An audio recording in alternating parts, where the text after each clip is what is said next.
let's go with, we were talking a moment about, James, about the strength of Chris Minns.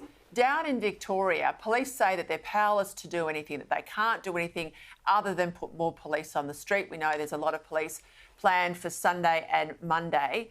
Peter Dutton was pretty strong on this lack of action from the Victorian Premier Jacinta Allan. Have a listen.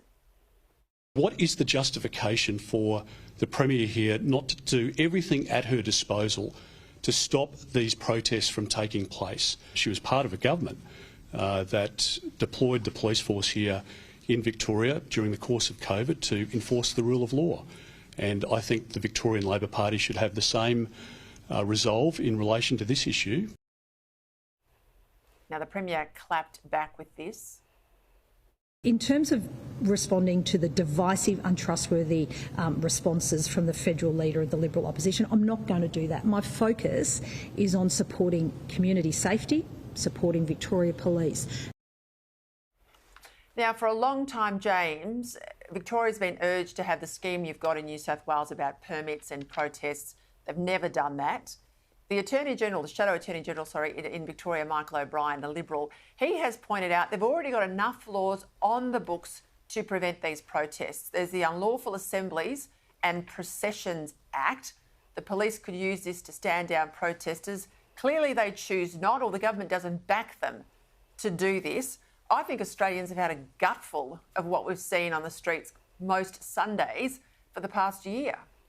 Yeah, I agree with you. And I think that, look, the police in New South Wales have enough powers to get the job done, and clearly that isn't the same in Victoria. But overwhelmingly, the majority of people don't support the right to protest. It is a niche activity, and particularly for the pro-Palestinians, it has been a weekly activity for the past year or so. It's been largely handled well, although I have to say that in New South Wales there have been some flaws in the law, including last weekend we had Hezbollah T-shirts and flags and people celebrating the death of the Hezbollah leader, and we've only had one arrest off the back of that, and I think most people don't think that's far enough, and there is a loophole in the law in terms of what you can show and offensive symbols and all that sort of stuff. But on the wider issue of protests, and this is where the Prime Minister or the Premiers, I don't understand why we don't even go down this path. Rather than leave these things to the police, what efforts are being made to speak to these protest organisers ahead of time and try and cut them off and say, well, look, what's going to happen here? Is this going to just keep going? Give us an idea. I don't think we do enough of that. I'm not saying it would be any much difference, Peter, but good leaders would sit down and listen and try and get to the root of some of these problems and try and deter them from just blocking traffic every Sunday or all the other ridiculous activities that we see.